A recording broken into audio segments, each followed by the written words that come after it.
Morning आप सभी को। तो कैसे हैं आप लोग? उम्मीद करते हैं कल लोग अच्छे होंगे, मस्त होंगे और जबरदस्त होंगे। तो चलिए आप सबों का स्वागत है आपके अपने प्यारे से चैनल केवीआर लर्निंग एकेडमी में।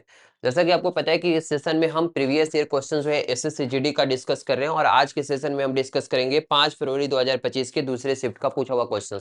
और आपको हम अब बता दें कि जितने भी प्रीवियस ईयर क्वेश्चन है एसएससी जीडी का, जो लोग इस बार एग्जाम देने वाले हैं तो इसी से क्वेश्चंस रहेगा, यानी कि सारे के सारे पैटर्न और टाइप्स जो है क्लियर हो जाएंगे। तो चलिए बिना टाइम बर्बाद किए क्लास को स्टार्ट करते हैं। और ये आपका रहा पहला क्वेश्चंस। और जो लोग वीडियो देख रहे हैं या फिर ऑफलाइन क्लास कर रहे हैं तो जल्दी से आप लोग इसका आंसर बताइएगा। हमारा पहला क्वेश्चन है कि 170 मीटर और 480 मीटर लंबाई वाली दो रेलगाड़ियां एक ही दिशा में क्रमशः 70 किलोमीटर प्रति घंटा की स्पीड से और एक जो है 80 किलोमीटर प्रति घंटा की स्पीड से गतिमान है, तो पीछे आ रही तेज चाल वाली रेलगाड़ी द्वारा दूसरी रेलगाड़ी को पूरी तरह से पार करने में कितना टाइमिंग लगेगा। तो सब लोगों को पता है कि ये जो क्वेश्चन है रिलेटिव वेलोसिटी का क्वेश्चन है। और मान लीजिए कि ये ट्रेन है, आपकी ये ट्रेन है और ये पीछे वाली ट्रेन है। पीछे वाली ट्रेन तेज चल रही है और सेम डायरेक्शन में चल रही है, तो यहाँ पे रिलेटिव वेलोसिटी जो होगा दोनों का डिफरेंस होगा। क्लियर है बाबू? सबको समझ में आ रहा होगा। इस तरह का बहुत सारे क्वेश्चंस आप लोग को डिस्कस कर चुके हैं। जो लोग अगर नए होंगे चैनल पे तो चैनल को लाइक कीजिएगा, सब्सक्राइब कीजिएगा और अपने दोस्तों को भी शेयर कीजिएगा। और प्लेलिस्ट में जाइएगा तो सारे के सारे बहुत सारा हम प्रीवियस ईयर क्वेश्चंस का प्लेलिस्ट में देखिएगा, वीडियो डाला हुआ है, तो आप लोग उसको जरूर देखिएगा। क्लियर है? तो यहाँ पे अगर हम रिलेटिव वेलोसिटी की अगर बात करें बाबू, रिलेटिव वेलोसिटी की, तो रिलेटिव वेलोसिटी कितनी हो जाएगी? यहाँ पे 80 है और ये 70 है, तो दोनों का डिफरेंस दैट मीन्स 10 किलोमीटर प्रति घंटा। ठीक है, देखिए चीजों को हम बेसिक से हम आपको बता रहे हैं और आपको हम पहले ही बोलते हैं कि एकदम जीरो लेवल से ट्रेडिशनल मेथड के साथ साथ आपको जो शॉर्ट ट्रिक्स है हम दोनों का दोनों डिस्कस करेंगे। तो यहाँ पे आपकी आगे रिलेटिव वेलोसिटी कितनी बाबू? 10 किलोमीटर प्रति घंटा। और यहाँ पे कह रहा है कि तेज चलने वाली रेलगाड़ी आगे वाली रेलगाड़ी को पार करने में कितना टाइमिंग लगाएगा। तो टाइम निकालने के लिए हम क्या करेंगे? डिस्टेंस, और डिस्टेंस कितना करेंगे? दोनों रेलगाड़ी को ऐड कर देंगे लंबाई को, तो 480 और 170 आपकी कितनी हो जाएगी? तो यहाँ पे आपको 480 और 170 500 650 आ जाएगा आपका। 650 को डिवाइड कर देंगे हम आपको 10 से। लेकिन यहाँ पे देखिएगा किलोमीटर प्रति घंटा है और इसको मीटर प्रति सेकंड में चेंज करने के लिए हम क्या करेंगे? 5/18 से मल्टीप्लाई करेंगे। तो ये जो आपका टाइमिंग निकलेगा ना बाबू, यहाँ पे 0 से 0 काट दीजिए, यहाँ से 13 से काट दीजिए। 13 इंटू 18 जो आया ना, ये आया आपका सेकंड में। सेकंड में, लेकिन क्वेश्चन में क्या कर रहा है? मिनट में पूछ रहा है, तो मिनट में चेंज करने के लिए हम क्या करेंगे? 60 से डिवाइड करेंगे। तो ये इसको काटिएगा तो 36 18 3 मर्थ में, दैट मीन्स 13 थी 39 और एक पॉइंट बैठेगा तो 3.9 आपकी आंसर हो जाएगी, ऑप्शन नंबर डी। तो इतना ज्यादा लेंदी करने की भी कोई जरूरत नहीं है। आप लोग एग्जाम में जब बनाइएगा ना तो डायरेक्ट फास्ट ये वाला लाइन लिखिएगा, डायरेक्ट आंसर लिखिएगा। 3.9 मीटर मिनट आपका आंसर होगा। क्लियर है? तो आते हैं जल्दी से क्वेश्चन नंबर 2 पे देखिएगा। और क्वेश्चन नंबर 2 जो है हम देख रहे हैं प्रीवियस ईयर जितने भी क्वेश्चंस आपको डिस्कस किए, तो ये क्वेश्चंस फिक्स है कि ये क्वेश्चंस आ रहा है। ये कंपाउंड इंटरेस्ट का एक क्वेश्चंस है और फिक्स है कि ये पैटर्न जरूर हर सेट में है लगभग। देखिए क्वेश्चन कह रहा है कि मनोज के पास 1612 रुपया है, उसने अपने पुत्र आनंद और अनिल के बीच में बांट दिया। क्लियर है? पुत्र जो था आनंद और अनिल के बीच में जो 1612 रुपया है उसको डिवाइड कर दिया है। और क्वेश्चन में कह रहा है कि इसे वार्षिक रूप से चक्रवृद्धि होने वाली 8% ब्याज की दर से निवेश करने को कहा। और ये देखा कि आनंद और अनिल को क्रमशः 13 और 14 साल के बाद समान धनराशि प्राप्त हुई, तो मनोज ने आनंद को कितनी धनराशि दी थी। तो जब भी इस तरह की क्वेश्चंस आएगी तो एक का 13 साल के बाद, यानी कि आनंद का 13 साल के बाद और अनिल को 14 साल के बाद जो धनराशि मिलती है वो बराबर अमाउंट हो जाती है। तो अमाउंट का फॉर्मूला क्या होता है? सबको पता है कि अमाउंट इज इक्वल टू क्या होता है बाबू? प्रिंसिपल इंटू 1 प्लस आर बटा में 100 के पावर में टी। क्लियर? तो यहाँ पे अगर आनंद को x रुपया मिल रहा है तो x का 13 साल के बाद अमाउंट कितना हो जाएगा? तो आप कहिए कि x इंटू 1 प्लस आर के जगह पे कितना ले? 8 ले और बटा में 100 के पावर कितना हो जाएगा बाबू? 13 साल के बाद तो 13।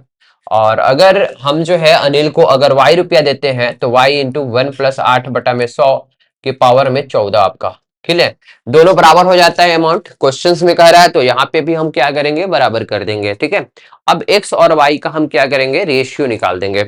आप डायरेक्ट भी कर सकते थे। देखिए 4 से काटिएगा तो 4 दूनी 8 और 25 के 100, यहाँ पे 25 एलसीएम लीजिएगा तो 25 प्लस 2 27 हो जाएगा ऊपर में। x इंटू 27/25 के पावर में 13 और ये बराबर होगा y इंटू 27/25 के पावर 14।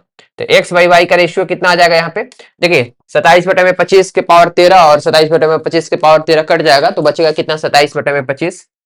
ठीक है, तो x बाई y को कितना रेशियो आया? 27/25, यानी कि आनंद को आपको 27 के यूनिट में मिल रहा है, तो अनिल को कितना मिल रहा है? 25 के रेशियो में। क्लियर है? तो 25 और 27 दो कितना हो गया? 25 और 27 आप जोड़िएगा तो आप कहिएगा कि 50 दो 52, 52 और 52 का वैल्यू क्वेश्चन में कितना? 1612 दे रहा है। तो पूछ क्या रहा है कि मनोज को आनंद को कितनी धनराशि मिली? तो आनंद को कौन मिला? 27। तो 27 का वैल्यू कितना हो जाएगा? 1612/52 और इंटू 27। क्लियर है? ये कटेगा आपका कितना मार्क में? 31 के 31 से कटेगा तो कितना आपका हो जाएगा? 31 इंटू 27। ठीक है, मल्टीप्लाई कर लीजिएगा, मल्टीप्लाई करिएगा तो 2 और 7 यूनिट थी। डिजिटल सम यहाँ पे कितना आ रहा है? 9 आ रहा है। डिजिटल सम आप 9 देख लीजिए, यूनिट डिजिट 7 होना चाहिए। 7 दूनी 14, 15, 8 7 15 और 6 15 6 21, 21 का मतलब 3 आ रहा है तो ये नहीं होगा, तो आपका ऑप्शन हो जाएगा ए, क्योंकि यूनिट डिजिट 7 इंटू 1 7 आ रहा है तो ये हो जाएगा 837 आपका आंसर हो जाएगा। क्लियर? चलिए आते हैं नेक्स्ट क्वेश्चन पे। आपकी जो ये क्वेश्चंस है वर्ड मास के क्वेश्चंस है और बहुत इजी क्वेश्चन है, सबको पता है। और हम देख रहे हैं कि जितने भी सेट मैंने अभी तक डिस्कस किया तो वर्ड मास का क्वेश्चंस फिक्स है कि 2-3 क्वेश्चंस आ ही रहा है। और ये जो क्वेश्चंस मैंने बताया कि हर सेट में लगभग 99% सेट अभी तक जितना भी सेट कराया ना, तो 99% सेट में ये क्वेश्चन जरूर है। तो आप लोग अगर इस बार एसएससी जीडी का एग्जाम दे रहे होंगे तो मेरा ये गेस है कि ये क्वेश्चन जरूर आने का चांसेस है। चलिए अब देखते हैं ये क्वेश्चन पे।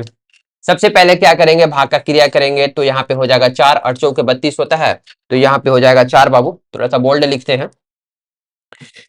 4 इंटू 3 और -3 इंटू 3 कितना हो जाएगा? 9, तो 12 - 9 यानी कि 3 आपका आंसर हो जाएगा। ये तो बहुत मुंह बना सकते थे आप लोग क्वेश्चंस को। क्लियर है?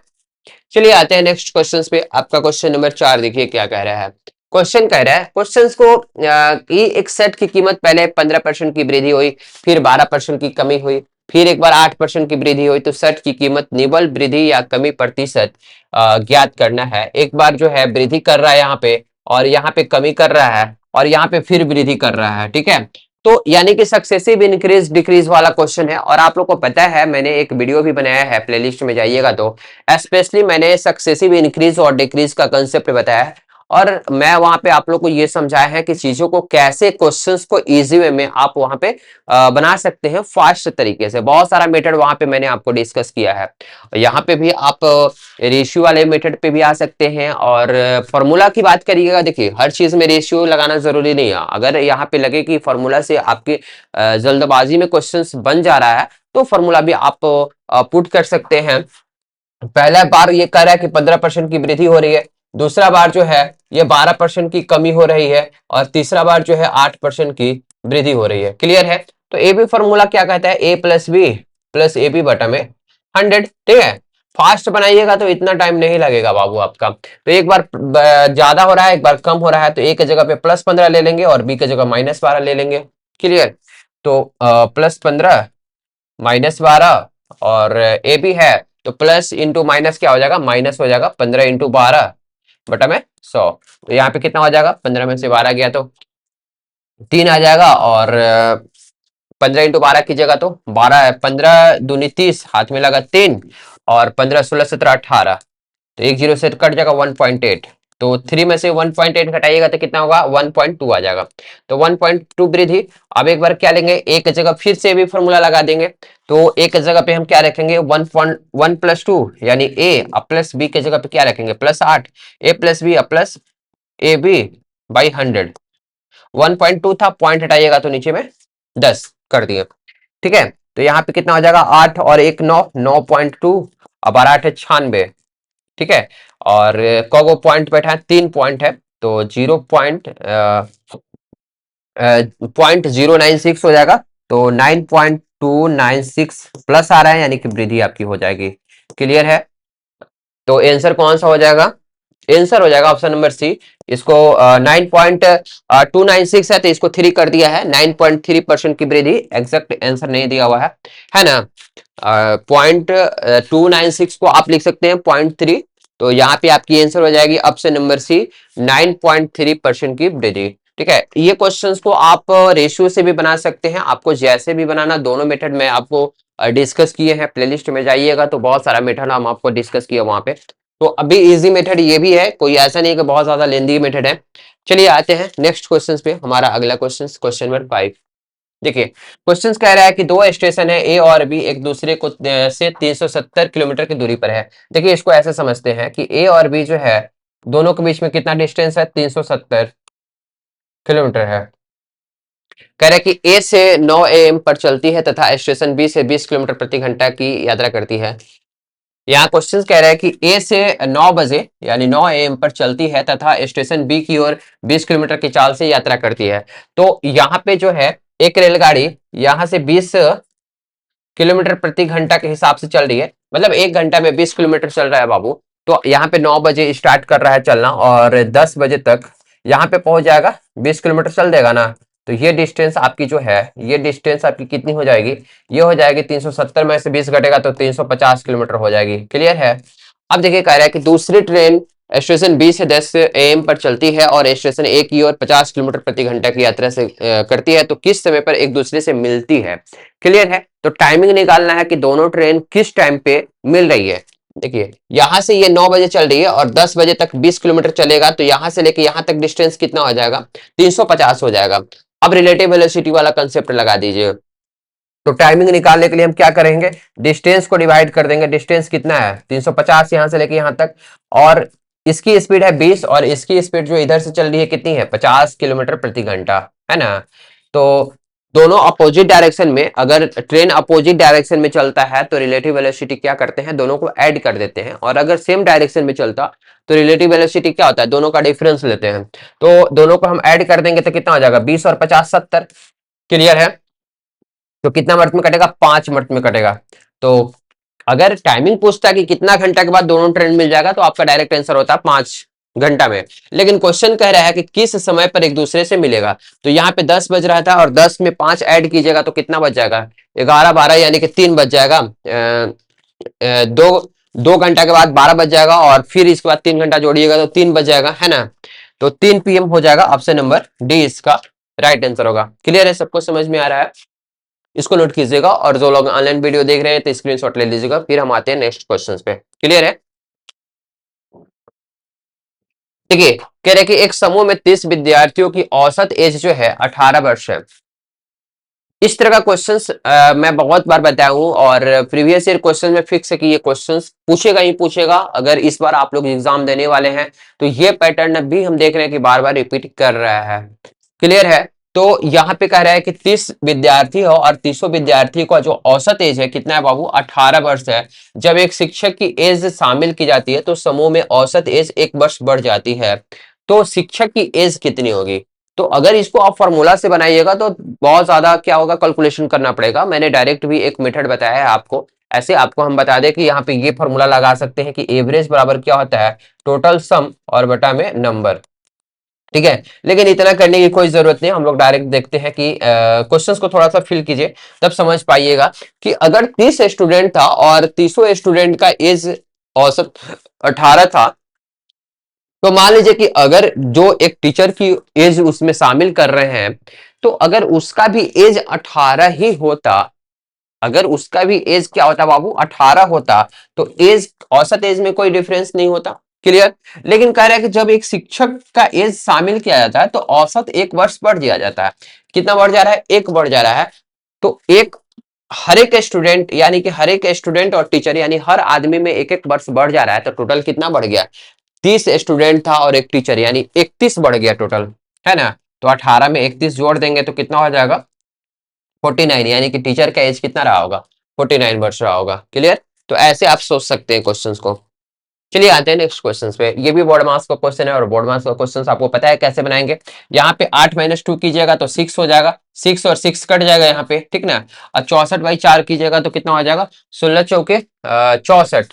तो 16 और यहाँ पे 6 कट गया तो 17, 16 + 17 आ जाएगा। 16 + 17 कितना हो जाएगा? 16 दूनी 32, 1 33, और यहाँ पे 91/7 है तो 13 7 91। 13 × 33, 13 × 33 आप कर दीजिए। 429 आपका आ जाएगा। क्लियर। चलिए आते हैं नेक्स्ट क्वेश्चंस पे। कह रहे हैं कि इसका आंसर सही था ना? चलिए ठीक है, आते हैं क्वेश्चन नंबर 9 पे। कह रहे हैं कि एक निश्चित कार्य को करने के लिए ए और बी बारी बारी से एक एक दिन छोड़कर के कार्य करते हैं। ए और बी जो काम करता है ना, एक एक दिन छोड़कर काम करता है, यानी कि अल्टरनेट काम कर रहा है। ठीक है। और कह रहे हैं कि जिसमें बी पहले दिन कार्य स्टार्ट करता है, यानी पहले दिन बी कार्य करता है, उसके बाद ए आएगा, फिर बी आएगा, फिर ए आएगा। ठीक है। तो कह रहे हैं कि ए अकेला उस काम को अगर 22 दिन में कर सकता है, ए अकेले अगर काम करता ना बाबू, तो ये 22 दिन में पूरा काम को फिनिश कर देता। यदि कार्य 11.5 दिन, 11 से 1/2 का मतलब कि 11.5 दिन में पूरा हो जाता है, तो बी अकेले काम का 3/4 भाग कितने दिन में पूरा करेगा? अच्छा देखिए, कितना दिन टाइमिंग लग रहा है बाबू? 11.5 दिन। ठीक है। यानी कि 12वां दिन काम कंप्लीट हो जाता है। और क्वेश्चन में कह रहा है कि ए अगर अकेले काम करता तो काम कितना दिन में समाप्त होता? 22 दिन में। अच्छा, अगर अल्टरनेट काम किया होगा बाबू, तो इस तरह से क्वेश्चंस को फिल करिए कि पहले काम की स्टार्ट कौन किया होगा, तो पहले आपका काम स्टार्ट किया होगा बी किया होगा। ठीक है। तो बी किया होगा, इसके बाद ए किया होगा, फिर बी किया होगा, फिर ए किया होगा। तो इस तरह से देखिए, अगर 10 दिन की बात करेंगे तो 5 दिन बी किया होगा और 5 दिन ए किया होगा, है ना? अच्छा, 11वां दिन कौन काम किया होगा? 11वां दिन काम किया होगा फिर भी, अब फिर 12वां दिन में आधा दिन काम हुआ है। ठीक है। तो ए काम किया होगा, यानी कि बी जो है ना बाबू, ये 6 दिन तक काम किया, और ए जो है ना 5.5 दिन काम किया। डेट मीन्स 11/2 दिन काम किया। इतना समझ में सबको आ रहा है बाबू? अगर इतना समझ में आ रहा है तो क्वेश्चंस को आप लोग यहीं पे समझ जाइएगा, क्योंकि ये मुंह जबानी क्वेश्चंस बनाने वाला क्वेश्चन है। सिर्फ हम आपको समझाने का यहाँ पे प्रयास कर रहे हैं। क्लियर। क्वेश्चंस को एक बार फिर से हम समझाने का कोशिश करते हैं कि अगर टोटल 11.5 दिन लगा, अच्छा 10 दिन अगर होता, तो 10 दिन में 5 दिन ए करता, 5 दिन बी करता। काम स्टार्ट किया है बी, तो 5 दिन बी किया, 5 दिन ए किया। फिर छठा दिन काम होगा, तो छठा दिन बी किया होगा। अब फिर 7वां दिन जो है, 7वां दिन में आधा दिन ही काम हुआ है, तो 5.5 दिन ए कर दिया ये, और बी कितना कर दिया? 6 दिन काम कर दिया। अब आते हैं क्वेश्चन पे। क्वेश्चन में ये कह रहा है कि अगर ए अकेले काम करता बाबू, तो 22 दिन में काम पूरा कर देता। ठीक है। 22 दिन में काम पूरा कर देता है, यानी 11 दिन में कितना काम किया होगा? आधा काम कर दिया होगा। लेकिन यहाँ पे 11/2 यानी कि 11/2 है ना, यानी 5.5 दिन काम किया है, तो 5.5 दिन में कितना काम कर दिया होगा? 1/4 काम कर दिया होगा, है ना। 1/4 काम अगर ए काम किया होगा, तो बी कितना काम किया होगा? 1 - 1/4, डेट मीन्स 3/4 काम किया होगा। और 3/4 काम करने में बी को कितना दिन टाइम लगा है बाबू? तो 6 दिन लगा है। यही क्वेश्चन में पूछ रहा था कि बी अकेले मूल्य काम का 3/4 भाग कितना दिन में पूरा करेगा, तो आपकी आंसर हो जाएगी कितनी? ऑप्शन नंबर डी इसकी राइट आंसर होगी। तो सिर्फ ये आपको समझाने के लिए हम आपको इतना हम बता रहे हैं। आप अगर क्वेश्चंस को देखिएगा और क्वेश्चंस को मुंह और मेंटल तरीके से भी आप बता दीजिएगा ना कि इसका आंसर कितना होगा? 6 दिन होगा। क्लियर। आते हैं नेक्स्ट क्वेश्चंस पे हम लोग। देखिए, क्वेश्चंस कह रहे हैं कि 4,800 रुपया को राम, श्याम और कार्तिक के बीच में 4-8-3 के अनुपात में बांटे गए, तो श्याम को मिलने वाली राशि ज्ञात करना है। तो श्याम को मिलने वाली राशि 8 के अनुपात में, डेट मीन्स जो भी संख्या होगी वो 8 से कटेगी। या फिर आपको भी पता है कि 8 × 4 = 12 और 13 × 14 = 15। 15 का वैल्यू आपका कितना दिया हुआ बाबू? 15 का वैल्यू 4,800 दिया हुआ है। तो 8 का वैल्यू कितना हो जाएगा? यहाँ 15 से डिवाइड कर देंगे और 8 से मल्टीप्लाई कर देंगे, है ना। तो यहाँ पे हो जाएगा, अगर 3 से काटिएगा तो 5×3 = 15, और ये 16×3 = 48। इसको काटिएगा तो ये 20 मर्त में कटेगा, 20 बचे। कितना हो जाएगा? 16 × 2 × 8 कीजिएगा तो 2,560। ठीक है, रुपया। देखिएगा ना, 16 यहाँ पे है और 8 दूनी 16, 16 × 16 कितना होता है? 256 होता है, और एक जीरो यहाँ पे बैठा देंगे तो 2,560 रुपया आ जाएगा। ऑप्शन नंबर सी इसका राइट आंसर होगा। क्लियर। बहुत इजी क्वेश्चन था। आते हैं नेक्स्ट क्वेश्चन पे, और ये आपका नेक्स्ट क्वेश्चन, क्वेश्चन नंबर 11 है। इसका जल्दी से आंसर बताइएगा, क्योंकि बहुत इजी क्वेश्चन है। और इस तरह के क्वेश्चंस में आपको हर क्वेश्चंस में ऐसा नहीं है कि पेन का जरूरत पड़ेगा, बिना पेन कॉपी के भी इस तरह के क्वेश्चंस को बना सकते हैं। देखिए, क्वेश्चन में कह रहा है कि किसी जिले की जनसंख्या कितना दिया हुआ है? 3,69,000 है, जिसमें से 1,86,000 पुरुष है। अच्छा, 1,86,000 पुरुष है और टोटल जनसंख्या इतना है, तो दोनों का डिफरेंस वो उतनी महिला होगी। 45% जनसंख्या साक्षर है और 45% पुरुष साक्षर है, तो साक्षर महिलाओं का प्रतिशत क्या होगा? तो इस तरह का जब भी क्वेश्चन है, तो ऐसा नहीं कि हर क्वेश्चन के लिए पेन कॉपी लेकर के एकदम जल्दबाजी में आप सोल्व करने लगिएगा। डायरेक्ट से इसकी आंसर जो होगी 45% होगी। मैं आपको एक चीज बता दूं बाबू, कि अगर मान लीजिए कि यहाँ पे पुरुष है, मान लीजिए कि एक, और इधर महिला है 2 के अनुपात में, यानी दोनों मिलाकर 3 है। तो अगर ये कह रहा है कि टोटल जनसंख्या का 45% साक्षर है और टोटल महिला का, जितनी महिला है उसका 45% साक्षर है, तो पुरुष कितना साक्षर है? तो ये भी 45% होगा। ठीक है, जो भी क्वेश्चंस को कैसे भी दे, अगर ये टोटल मान लीजिए 20% साक्षर है और महिला का 20% साक्षर है, तो पुरुष कितना परसेंट साक्षर है? तो उसका भी आंसर 20% होगा। क्वेश्चन में वही कह रहे थे कि 45% जनसंख्या साक्षर है, यानी टोटल जनसंख्या का 45% साक्षर है, और पुरुष जो है 45% साक्षर है, तो साक्षर महिलाओं का प्रतिशत क्या होगा? तो इसका आपका आंसर हो जाएगा 45%। क्लियर? आते हैं नेक्स्ट क्वेश्चन पे। कह रहे कि एक व्यापारी क्रय मूल्य से 20% अधिक मूल्य अंकित करता है और 20% का छूट देता है, तो लाभ या हानि का प्रतिशत ज्ञात कीजिए। देखिए बताइए कि दुकानदार क्या करता है कि पहले 20% इंक्रीज कर देता है दाम, और कोई ग्राहक आता है तो बोलता है कि बाबू हम तुमको 20% का छूट दे देंगे। ठीक है, तो कह रहा है कि ओवरऑल इस कंडीशन में क्या आती है कि हानि ही होती है, और कितनी हानि होती है? तो 20 × 20/100, डेट मीन 4% की हानि होती है। इस तरह के क्वेश्चंस में हमेशा लॉस होता है। एक बार मान लीजिए कि 10% बढ़ा दिया, फिर 10% घटा दिया, ठीक है, तो पूछेगा कि कितना परसेंट प्रॉफिट या लॉस हुआ? तो हमेशा लॉस ही होगा। ठीक है, कितना लॉस होगा? 10 × 10 और बटा में 100, डेट मीन 2 जीरो से 2 जीरो कट जाएगा, यानी 1% का लॉस होगा। क्लियर? तो आते हैं नेक्स्ट क्वेश्चन पे। क्वेश्चन नंबर 13, और ये क्वेश्चन पे बोर्ड मार्क्स का क्वेश्चन आ गया। इस वाले सेशन में हम देख रहे हैं कि 20 क्वेश्चंस में ये तीसरा जो क्वेश्चन है बोर्ड मार्क्स का क्वेश्चन है। तो बोर्ड मार्क्स वाला जो टॉपिक है, अगर ये सबका सही ही रहता है, लेकिन कुछ कुछ को मिस्टेक होता है कि पहले हम कौन सा क्रिया करेंगे। देखिए यहाँ पे 44/4 है, तो कितना हो जाएगा? 11 हो जाएगा। पहले हम ब्रैकेट का क्रिया करते हैं और यहाँ पे हम गुना कर देते हैं। तो यहाँ पे 48/8 है, तो 8 छक 48, और ये प्लस यहाँ पे कर देते हैं। अच्छा, 7 - 2 कितना हो जाएगा? 5, 5 और ये 5 कट जाएगा, और यहाँ पे 21 कर देते हैं। ठीक ना?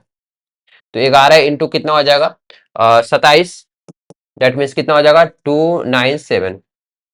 ऑप्शन नंबर डी इसका राइट आंसर होगा। क्लियर? सबको समझ में आ रहा है? किसी को कोई कंफ्यूजन है तो बोलिए बाबू। ठीक है, जो लोग ऑफलाइन भी देख रहे हैं तो बताइए, कुछ भी डाउट है अगर आप लोग का। तो चलिए आते हैं नेक्स्ट क्वेश्चन पे, और ये जो है आपका अगला क्वेश्चन है क्वेश्चन नंबर 14, और क्वेश्चन नंबर 14 भी बहुत इजी क्वेश्चन है। आप लोग को मैं एक फॉर्मूला बताया था कि एलसीएम और एचसीएफ दिया हुआ और पहली संख्या दिया हुआ, और पूछ रहा है कि दूसरी संख्या क्या होगी, कि दो संख्याओं का एलसीएम और एचसीएफ क्रमशः 168 और 6 है। यदि उनमें से एक संख्या 24 है तो दूसरी संख्या ज्ञात करना है। जब भी इस तरह की क्वेश्चन है तो सबको पता है कि क्या होता है बाबू? एलसीएम इंटू एचसीएफ ये होता है, बराबर होता है किससे? पहली संख्या इंटू दूसरी संख्या की। तो अगर आपकी दूसरी संख्या पूछ रहा है, तो 168 इंटू 6 को डिवाइड कर देंगे 24 से। ठीक है, ये 4 मत में कटेगा, और इसको काटेगा तो चौचौ को 16, और 4 दूनी 8, यानी कि 42 आपकी जो है राइट आंसर होगी ऑप्शन नंबर ए यहाँ पे। क्लियर? किसी को कोई कंफ्यूजन है बाबू तो बोलिएगा आप लोग। आते हैं क्वेश्चन नंबर 15 पे। क्वेश्चन नंबर 15 कह रहा है कि किसी घनाभ की लंबाई दुगुना, ऊंचाई आधी और चौड़ाई तिगुनी कर दिया जाए तो उसका आयतन कितना होगा? तो इस तरह के क्वेश्चंस को आप लोग जल्दबाजी में नहीं करते, डायरेक्ट कहिएगा कि तिगुना हो जाएगा। अब कैसे हो जाएगा सर? देखिए, घनाभ का वॉल्यूम क्या होता है? एलबीएच होता है, एलबीएच। ठीक है, तो अगर लंबाई एल है, चौड़ाई बी है, और अगर ऊंचाई एच है, तो घनाभ का आयतन कितना हो जाएगा बाबू? एलबीएच हो जाएगा। क्लियर? लेकिन कह रहा है कि यदि लंबाई दुगना कर दिया जाएगा, अगर एल के जगह पे दुगना कर दिया जाएगा, और ऊंचाई जो है एच के जगह पे कितना कर दिया जाए? आधा कर दिया जाए, और चौड़ाई तिगुना कर दिया जाए, चौड़ाई यानी कि 3 भी कर दिया जाए। ठीक है, यहाँ पे गलती हो गया, 3 भी करते हैं, यहाँ पे 3 भी कर दिया जाए, तो देखिए 2 से तो 2 कट ही जाएगा, तो बचा क्या? एल वी एच और इंटू 3। ठीक, तो वॉल्यूम पहले था एल बी एच था, अब कितना हो जाएगा? 3 एल बी एच, यानी कितना हो गया? 3 गुना हो गया, तो 3 भी कर देंगे, है ना? ऑप्शन नंबर सी इसका राइट आंसर होगा। आते हैं नेक्स्ट क्वेश्चन पे, क्वेश्चन नंबर 16। अब देखिए ये क्वेश्चंस भी बहुत ज्यादा रिपीट कर रहा है क्वेश्चंस। ठीक है, इस तरह का भी क्वेश्चन कह रहा है कि वार्षिक साधारण ब्याज की समान दर पर अमित 5,400 रुपया की राशि का निवेश करता है और गोपाल जो है 9,400 रुपये की राशि निवेश करता है। यदि 6 साल के बाद गोपाल को अमित से 960 रुपया अधिक ब्याज प्राप्त होता है तो वार्षिक ब्याज की दर प्रतिशत में आपको ज्ञात करना है। अच्छा, हमको एक चीज बताइए कि अमित जो है 5,400 रुपया राशि निवेश करता है और गोपाल 9,400 रुपया निवेश करता है, और दोनों जो है सेम रेट ऑफ इंटरेस्ट पे अगर करते होंगे तो फिक्स है कि ये ज्यादा अमाउंट लगाया है तो इसको ज्यादा रुपया मिलेगा 6 साल के बाद। तो 6 साल के बाद 960 रुपया ज्यादा मिलता है, 6 साल के बाद 960 रुपया ज्यादा मिलता है, तो 1 साल में कितना ज्यादा मिला होगा? तो आप कहिएगा 6 कम 6 3 छह 36, यानी 160 रुपया ज्यादा मिला। ठीक है, 1 साल में 160 रुपया ज्यादा मिला। ये किसके कारण ज्यादा मिला बाबू? क्योंकि ये ज्यादा इन्वेस्ट किया था। कितना ज्यादा इन्वेस्ट किया था? 5,400 से 9,400 कितना ज्यादा है? तो आप कहिएगा कि 4,000 ज्यादा है। 160 रुपया ज्यादा मिलता है 1 साल में, किसके कारण? 4,000 के कारण। तो परसेंट में निकालने के लिए 100 से मल्टीप्लाई कर देंगे, 3 जीरो से 3 जीरो कट जाएगा और 4 चौके 16 यानी कि 4% rate of interest. Option number A इसका राइट आंसर होगा। सबको समझ में आ रहा बाबू? किसी को कोई भी कंफ्यूजन है तो बोलिएगा, हम फिर से बता देंगे। कुछ नहीं था क्वेश्चन में, ये ज्यादा कितना मिल रहा है? 960 रुपया, तो 1 साल में 160 रुपया ज्यादा मिल रहा है। 160 रुपया ज्यादा किसके कारण मिल रहा है? क्योंकि ये 4,000 रुपया ज्यादा इन्वेस्ट किया है।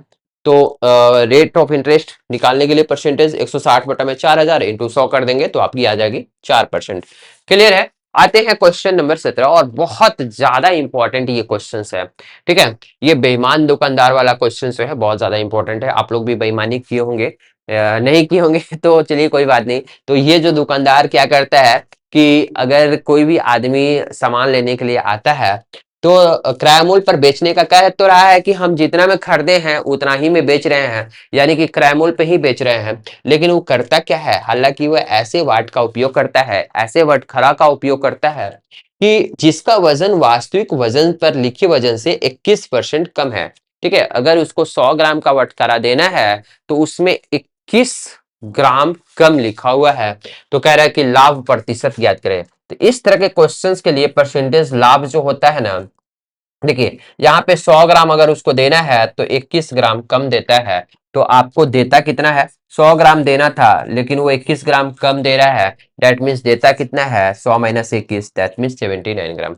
तो इस तरह का जब भी बेईमान दुकानदार वाली क्वेश्चंस आपको रहे, ठीक है, जब भी बेईमान दुकानदार वाला क्वेश्चन रहे बाबू, तो हमारा एक ही फॉर्मूला है। आप इस तरह का मुंजबानी भी बना सकते हैं कि आप ऊपर में लिखिएगा जितना कम दिया, यानी इस क्वेश्चन में कितना कम दिया? 21, और कितना दिया? देना था उसको 100 लेकिन 21 अगर कम दिया तो दिया कितना बाबू? 79। तो हमारा 21 बटा में 79, और परसेंटेज में निकालने के लिए 100 से मल्टीप्लाई कर देंगे, यानी 2100 बाई 75। तो आपकी आंसर कितनी आ जाएगी? 9 चौक 54, ये ऑप्शन नहीं होगा। 9 8 72, 26 और 27 के बीच में आपके आंसर आ जाएगी। तो 26 सही 46 बटा में 79%, ऑप्शन नंबर बी इसकी राइट आंसर होगी। क्लियर है? आते हैं नेक्स्ट क्वेश्चन, और क्वेश्चन नंबर 18 में कह रहा है कि महेश के पास 1617 रुपया है, उसने अपने पुत्र विजय और अजय के बीच में बांट दी। सेम क्वेश्चन, मैं बार बार कह रहा है कि इस तरह का क्वेश्चन जरूर पूछेगा एग्जाम में। उसने वार्षिक चक्रवृद्धि ब्याज होने वाले 10% ब्याज की दर पर निवेश करने को कहा और देखा कि विजय और अजय को क्रमशः 15 और 16 वर्ष के बाद समान धनराशि प्राप्त हुई। धनराशि यानी कि जो अमाउंट है ना, कह रहा है कि बराबर हो रहा है विजय का 15 साल के बाद और अजय का 16 साल के बाद। तो अमाउंट का फॉर्मूला होता है P इंटू 1+R बटा में 100 के पावर में T। क्लियर? तो अगर यहाँ पे विजय को अगर भी रुपया मिल रहा है तो भी रुपया मिल रहा है, तो अमाउंट कितना हो जाएगा इसका 15 साल के बाद? तो आप कहिएगा कि 1+R के जगह पे 10 बटा में 100 के पावर 15, और ये बराबर हो जा रहा है अजय का A इंटू 1+R बटा में 100 के पावर में 16। क्लियर है? देखिए, अगर विजय को भी रुपया मिल रहा है और अजय को A रुपया मिल रहा है तो विजय का 15 साल के बाद में अमाउंट कितना हो जाएगा? B into 1+ rate of interest R बटा में 100 के पावर 15, और अजय का हो जाएगा 1+R बटा में 100 के पावर 16। तो दोनों का राशि जो है बराबर कह रहा है कि हो जा रहा है। तो यहाँ पे भी इंटू 1 जीरो से 1 जीरो काट दीजिएगा, 10 अगर एलसीएम लीजिएगा तो 10 और 1 11 हो जाएगा, ऊपर में पावर 15 बराबर ए इंटू 11/10 के पावर 16। तो यहाँ पे आपकी रेशियो भी बाई ए की कितनी आ जाएगी बाबू, 11/10। चूंकि 11/10 के पावर 15 और 11/10 के पावर 15 यहाँ पे कटेगा तो 11/10 बचेगा। क्लियर। आप कह रहे हैं कि 11 और 10 21, 21 का वैल्यू क्वेश्चन में कितना दिया हुआ है, 1617। तो पूछ क्या रहा है, पूछ रहा है कि महेश ने विजय को कितनी धनराशि दी। तो विजय को कितनी धनराशि दी, 11। तो 11 का वैल्यू कितना हो जाएगा, 1617 को डिवाइड करेंगे 21 से और 11 से मल्टीप्लाई कर देंगे। ठीक है, इसको 3 से आप काटिएगा तो 17 21, और इसको 3 से काटिएगा तो 5 15 और तितरी 9। ठीक है, 10 11 2 बचेगा ना, 30 27। ठीक है, तो इतना से कटा, 539 से कट गया, फिर 7 से इसको काटिएगा बाबू तो कितना हो जाएगा, 7 से 49 और फिर 7 से 49, 77 इंटू 11, 77 इंटू 11 कितना हो जाएगा, 7 4 8 4 7। ठीक है, ऑप्शन नंबर ए इसका राइट आंसर होगा। क्लियर है। चलिए आते हैं नेक्स्ट, सेकंड लास्ट क्वेश्चन जो है, अनवर अमित और गोपाल का औसत वजन है 45 किलोग्राम। बहुत जो है ना, ये क्वेश्चंस भी बहुत बार रिपीट कर रहा है। प्रीवियस ईयर क्वेश्चंस में देखिएगा ना, हमें लग रहा है कि आप ज्यादा नहीं 20 क्वेश्चंस 20 सेट अगर प्रीवियस ईयर आप लगा लीजिएगा ना तो सारे के सारे क्वेश्चंस का तैयारी आपका हो जाएगा। कह रहा है कि अनवर अमित और गोपाल, ठीक है, का औसत वजन, आपको पता है कि एवरेज बराबर क्या होता है, सम और बटा में नंबर। यानी कि यहाँ पे आपका सम निकालना होगा तो एवरेज को आप मल्टीप्लाई कीजिएगा नंबर से। यानी कि अनवर का और अमित का और गोपाल का, ठीक है, औसत अगर 45 है तो 45 इंटू 3 कीजिएगा तो कितना हो जाएगा, 135 आएगा। यानी तीनों का एज का योग कितना हो गया, 135 हो गया।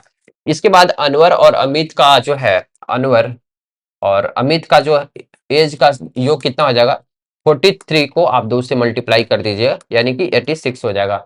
उसी तरह से अमित और गोपाल का 42 इंटू 2 कर दीजिएगा तो यानी कि 84 आ जाएगा। अब देखिए ये दोनों को अगर आप ऐड कीजिएगा तो अनवर प्लस 2 अमित प्लस गोपाल आएगा, तो 86 और 84 जोड़िएगा तो कितना हो जाएगा, 170 हो जाएगा।